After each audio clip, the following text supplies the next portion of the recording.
Tani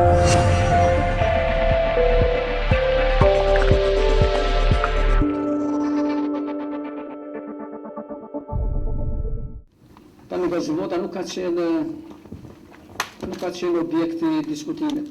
Unë mund të thënë se në 2 vite apo 2 vite gjysëm që është biseduar me palën sërbe në Bruxelles lidhur me energji. Edhe gjitha këto çështje janë kapërcyer.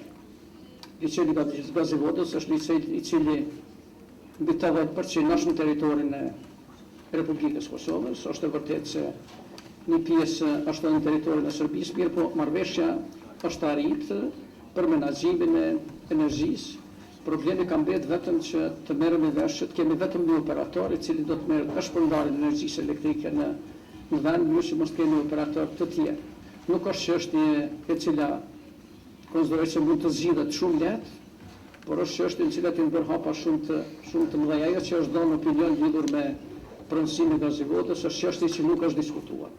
Nuk është diskutuar në Bruxelles kur ajo se çfarë është pronësia e Gazivotës, sepse ajo është ka hyrë në pakon energjetikës edhe të marrëveshjes për energji elektrike.